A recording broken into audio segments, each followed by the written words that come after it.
on our morning coffee show. I'm Carole Moore from Whitebriar Bed and Breakfast in Edgewater Park, and I have the honor to do a TV show and use my discretion as to what we can talk about today. And we are literally informing the populace about something that even I, as a school teacher retired, did not know. I was unaware that the Census Bureau did not work once every 10 years. And so that's our topic today. And today, Joe Quattrullo, am I saying it right? That's correct, yes. And he's a data dissemination specialist for the Census Bureau. And Joe, I welcome you to Radio Vision Network here in Mount Laurel. And I think when you hear how this all came about, you will almost chuckle. Okay. Because about 2 months ago, a gentleman from my town, Edgewater Park, came into the cafe, and he said, "Mrs. Moore, you're the one who gets things done. I have a big problem. Can you help me?" And I listened, and what it was he is an older gentleman, who a white gentleman, who's very paranoid in his thinking, and he lives in an all-white neighborhood, and at 9:30 at night, a black chick was banging at his door. He was hiding in the bathroom, and she was saying she's with the federal government, she's with the Census Bureau, and it's okay, he should let her in, that kind of stuff. He was having no parts of this. And then he got in the mail this great big FedEx envelope, which, of course, important things come in these FedEx envelopes. So he opened it up, and it said that you're required to, you're on a census, and you have to cooperate, la-da-da-da-da, that this is who your representative is, a woman named Peaches, who is wonderful, because I called Peaches, and I spent a good half hour with her, inviting her to come on the show, and of course she said that was way above her pay grade. And 9 people later, Joe, who lives right in Burlington County, has agreed to come on and explain to us about the census. So why don't you give us a little bit of history about the census and what you think we should know? Okay, well, first of all, I want to say I'm happy to be here, and I thank you for inviting me. Probably the survey that you referred to was the American Community Survey, and that's the one survey that we do that is required by law. And it's Title 13 of the United States Code. It is required by law, however, no one has ever been fined or imprisoned or anything for not participating. However, it is a law on the books, and we do make sure that people know about that. You also referred to someone coming at 9:30. I don't know that that's a fact, because our field staff are told that the absolute latest they should visit, unless they have an appointment, is 9 p.m. Okay, it may have been 9 p.m., okay. And let me just say to you that Peaches, the woman who was trying to get to speak with him, was very gracious, but it was an older gentleman, and he was a little bit paranoid, so that's why it went to a negative. Okay. So, and I understand with people working 9 to 5, if you want to get a hold of people, you have to come after 5. We have to. That's when most people are home, correct? Exactly. Yeah. So between 5 and 9 is the legal, is the access time Okay. period that you guys do. Okay. All right. Well, how about if I give you a little bit of a history All right. of the Census Bureau, and then we'll come to where we are today in the American Community Survey and how that may have happened. Okay. But way back in 1787, a law was passed in the Constitution, Article 1, Section 2, that states within 3 years, and then every 10 years thereafter, we are to conduct a census in the country, in the United States. And the first one did take place in 1790. It was very different then. We had marshals going around on horseback to homes and asking people who lived there, how many people lived there, the name of the householder. So it was very different back then. There was about 4 million people, a little less than 4 million people in the United States in 1790. And that was a smaller, 13 states.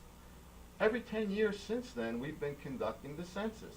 1800, 1810, all the way through to recently, we did the 2010 census. And almost every time we conduct the census, technology's changed, where people live has changed, so things change. So because things change, the census has changed over time.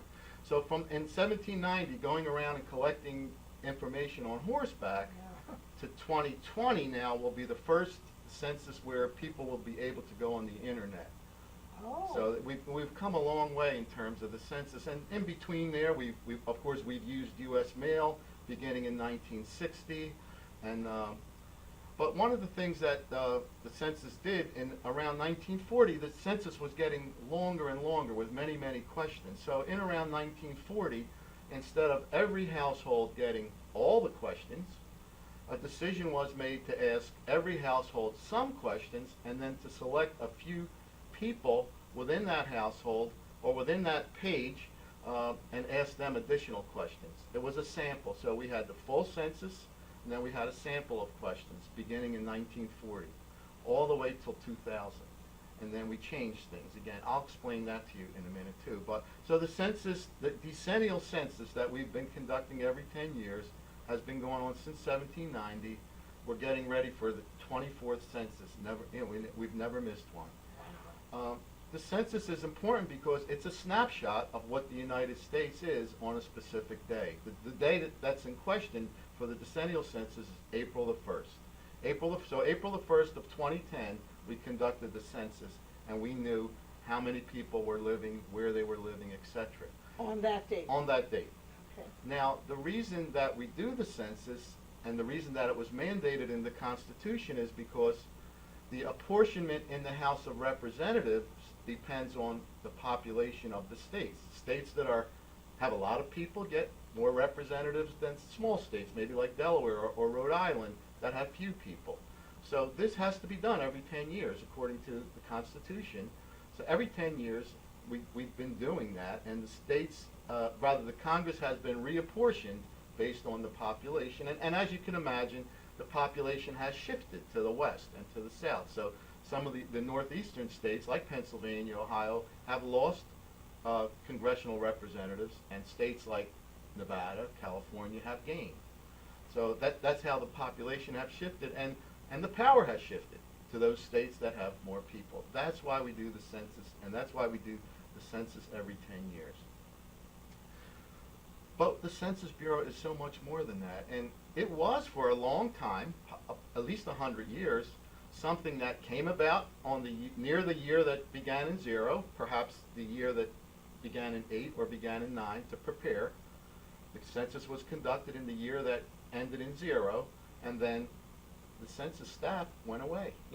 Hold yes. that thought for me, Joe. Let us go to a break for a minute, and we're going to come Sure. back to that. Radio Vision Network here, Morning Coffee, Carole on Friday. Stay with us. This is really interesting, and you should call your neighbors and tell them to tune in too, because this is information I didn't know, and we're getting educated right now. We'll be right back. Today's show is sponsored by Hargrove Demolition, your demolition experts. Hargrove is a family-owned and operated business right here in the southern New Jersey area, bringing you 45 years of demolition expertise. Hargrove has all your demolition needs, from emergency demolition service to demolition equipment rental. Hargrove is one of the state-approved recycling facilities right here in the southern New Jersey area. No job is too big or too small for Hargrove Demolition. Contact them today at one of their 3 locations. When I was injured, I couldn't play basketball for my entire sophomore year. After years of wear and tear, I knew something was seriously wrong with Deja's knee when the swelling wouldn't go down. Young athletes are still growing. They need specialized care only available here at Dayton Children's. I wanted the best care for Deja because I wanted her to return to the things that she loves to do, and that's basketball. At Dayton Children's Sports Medicine, we're treating tomorrow's champions. Right care. Right now. Right here. Dayton Children's. Just right for kids. When it's time for Jersey Mike's to make a really great sub, this is what we do. It's what we've been doing. It's what we've always done. It's what we'll always do. So what are you doing? Jersey Mike's. Be a sub above. Today's show has been sponsored by Farmers Insurance in Voorhees, New Jersey. To protect your assets and the people you love, call Mike Skoranek, your local Farmers Insurance agent, at 856-336-2553. We are farmers. Bum, ba, dum, bum, bum, bum, bum. If you haven't been to Speed Raceway, what are you waiting for? You want to live fast? You want to make every second count? Then grab the family. Round up the guys. Speed Raceway is 100,000 square feet of excitement, whether you're a kid or a kid at heart. Speed Raceway is the place for endless fun all summer long. Log on to speedraceway.com or just get here now. Educating us as to the fact that Census Bureau works 365 days a year trying to gather information, and they don't stop working at 10 years like they used to. You were saying, Joe, that they used to just work that 10th year and then they'd let everybody go and that Right. was it. So now what has happened since Okay, then? in 1902, the Census Bureau became a permanent federal agency. First under the Department of Commerce and Labor, which eventually became the U.S. Department of Commerce, which the Census Bureau is still part of today, the U.S. Department of Commerce. So that became a permanent staff. And information, as you can imagine, became more and more important to businesses and researchers and people. So there was a need for that and a requirement for that. And that was in 1902. So after okay, now let me 1902, tell you go what ahead. the Census Bureau looks like today. All right, tell us. Today, the Census Bureau has grown. There's a headquarters in Suitland, Maryland, which you may have had one of my contact phone with. calls, yes. There's about 4,000 people that work there Wow. permanently, all Permanent the time. staff. Right. Uh-huh. So that's where all the networking and all the brains and analysis of the census takes place. We have in Bowie, Maryland, we have a data center that collects all the electronic data, and a computer center. In Hagerstown, Maryland, Tucson, Arizona, and Jeffersonville, Indiana, we have call centers that do these very same surveys that we're going to be talking about by telephone Oh, to very try to good. keep the cost down. Yeah. And to try to not to burden the respondents with someone coming to their door all the time. And also in Jeffersonville, Indiana, we have a very large data processing center that when we do censuses that use forms, they're sent to the data processing center and everything is calculated and analyzed there. And all the mail-outs that we do come from there. So it's very large today. In addition to all that, we have 6 regional offices in the country. We have Los Angeles, Denver, Atlanta, Philadelphia, New York, and Chicago. I did speak to the Philadelphia Okay. office as well. Okay, yeah, I've worked there for quite a bit. Is that where you Yes. work out of now? Yes. Mhm. Okay. And so we have all that. We have all that going on. But even more so, we have about approximately 6,000 to 10,000 field representatives, people that work out of their homes in their field that conduct the surveys with personal visits and on their telephones when necessary. So we have a large staff now. So we've gone from a staff that used to go away to a staff of thousands now, and this is something that we do all the time. So, as I said, we're getting ready to conduct the next decennial census. Tests have already been done, and there's continued tests planned for 2017, 18, and 19. What do you mean? Explain what tests have been Okay. done. What kind of, what is the Or what kind of wording of the question? questions Okay. that get the best results? Oh. What is the color of the form that gets most people to reply? You know, those kinds of things. Should the questionnaire say that it's mandatory, or is it better just to leave it, mention it somewhere small that it's mandatory? So all of those things are being tested, as well as, what are the exact questions that are going to be asked. Those all have to be approved by Congress, by the way. That hasn't happened yet. But all these tests are in place right now, or planned right now, for the 2020 census, which we're getting ready to do. So I've emphasized so far the census that's done every 10 years, the decennial census. But we do a couple other censuses, and then we do many surveys. The couple other censuses that I want to mention is an economic census, where we send census forms out to businesses in the United States every 5 years, the years that end in 2 and the years that end in 7. Oh, very And good. we do a census of businesses. So we have a lot of information about businesses and the economy that come from that. And lots of people are interested in that. Absolutely. As a business owner, Right, I too okay. would be interested in that. Absolutely. And then we also do a census of governments. There's lots of governments in the United States, from little boroughs to townships to large municipalities and cities and states, thousands of different government agencies, entities in the United States. So we keep a census of those as well. And we get information from them on things like their pensions, the pensions that they use, and various things like that. So we have a survey of governments, an economic survey, and the main census.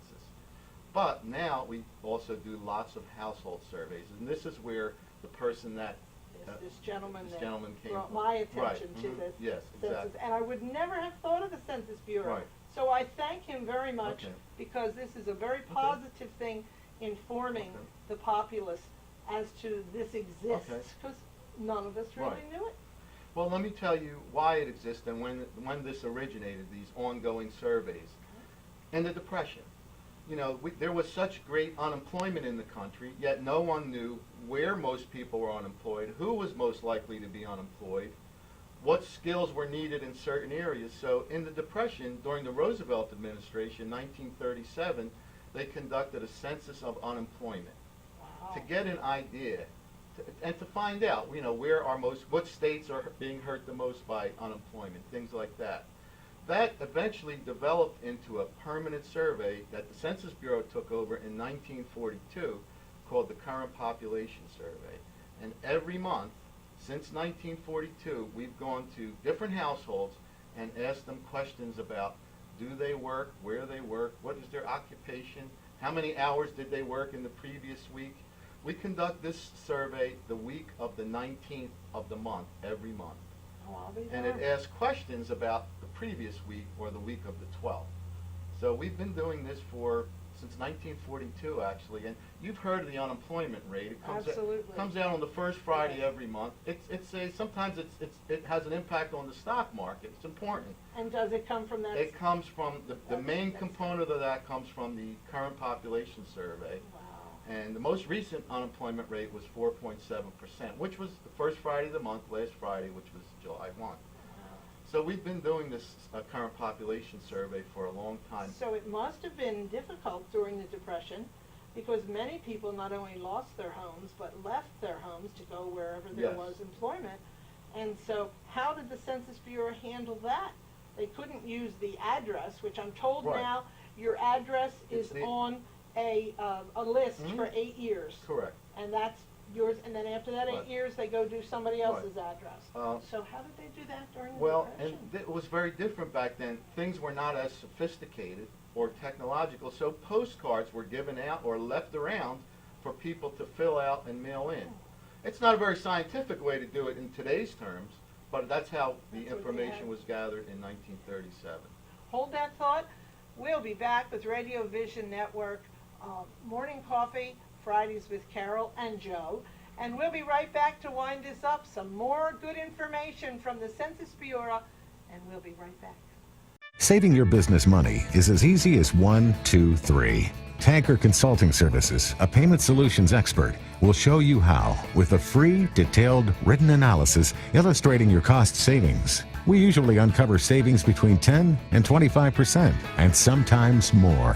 We can help your business succeed by providing reliable and secure merchant payment solutions such as merchant services programs, point-of-sale systems, and ATM machines. TCS, one of the leaders in regional credit card processing consulting, offers electronic payments to merchants locally and nationwide through our preferred vendor programs.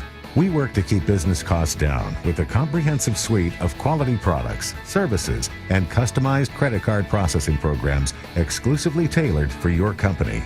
TCS is convenient, reliable, and innovative, with customer service available 24/7, 365 days a year. Our in-depth industry knowledge, partnership strategy, and innovative processing solutions allow for a specialized approach to providing merchant bank processing with 100% full fee disclosure. TCS is one-stop shopping for all your merchant services solutions. Our clients save money 100% of the time. Trust Tanker Consulting Services, the knowledgeable, professional, and friendly provider of secure payment services. We set the standard by which others are measured. Call now for a free written analysis. 609-922-0201. Today's show is sponsored by Hargrove Demolition, your demolition experts. Hargrove is a family-owned and operated business right here in the southern New Jersey area, bringing you 45 years of demolition expertise. Hargrove has all your demolition needs From emergency demolition service to demolition equipment rental, Hargrove is one of the state-approved recycling facilities right here in the southern New Jersey area. No job is too big or too small for Hargrove Demolition. Contact them today at one of their 3 locations. Joe and I are talking about the Census Bureau. A lot of information that I did not know, and I bet you didn't know either. So tune in, pick up your cell phone, call your neighbor, and tell her to tune in to Radio Vision Network, because this is some interesting stuff. Come on, Joe, wind it up. Tell us about some of the surveys. Okay, first I want to say, I was mentioning the current population survey. That is a door-to-door survey. We visit households. I just want you to know that all of our representatives have U.S. government ID, photo ID, U.S. Department of Commerce. They also have a laptop with an insignia on it that says U.S. Department of Commerce, Bureau of the Census. Those are 2 kinds of things to validate who they are. And finally, if anyone has a doubt, that's quite all right. We understand that. You can call the regional office in your area, and they will confirm for you that the person works for us. So. And that would be information that is in this packet. Right. The phone numbers for you to contact and your representative would be right in the name here. of the So you representative. have that information long before somebody visits your home.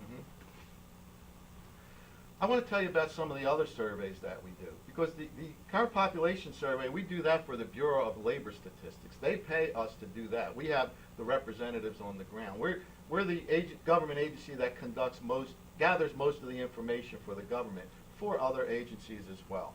For the Department of Justice, we do a survey called the National Crime Victimization Survey that visits people every 6 months for 3 years and asks them questions about have they been the victim of a crime. The same people you visit? Yes, same households. Okay, same households. So okay. never people. We never follow people. It's always address. Okay. We ask about personal crimes and we ask about property crimes. And we ask about, of course, you can get crime statistics from the FBI and the local police stations, but we ask about what is the impact on the victim and things like that, so that we get a better idea of what is the impact of crime. It's a personal impact. Exactly. And we ask about crimes on college campuses and other areas, and public housing.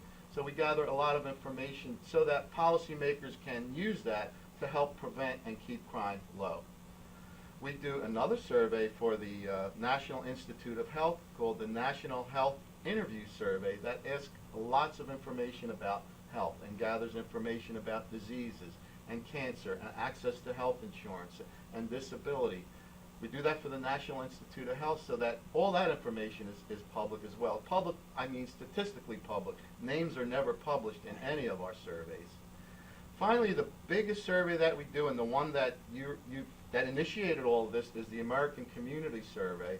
That is one survey that, just like the census that's done every 10 years, it's required by law, Title 13 of the U.S. Code. We tell people that it is required by law. We have never prosecuted anyone for not participating. That survey gathers a lot of information about the demographics of the country and small geographic areas. That's the good thing about that survey. Not only gets information about the nation, you get it about states, you get about counties, townships, boroughs, and even down to the small area we call a census tract, which is an area that's about 4,000 people. So if you wanted to compare information, say on education level in 2005 in a specific area to see if there's been change to education level in 2014, you can get statistics for you said you live in Edgewater. Edgewater Park, you can get statistics for Edgewater Park to see if the education level has changed. Has the median age of people in that town changed? Has the income changed? Has the poverty rate changed? So there's lots of social and economic variables that the American Community Survey gathers, and it's all public information, comes out once every year for large cities, and it comes out once every year for small municipalities as well. So you can get that information, if need be. So we do all these surveys in addition to what we're known for, the census. We do all of these surveys all the time. Many of them are monthly. Some are every 6 months. Some are come and go every 2 years. We do another one for the Department of Housing and Urban Development called the American Housing Survey that asks lots of information about housing.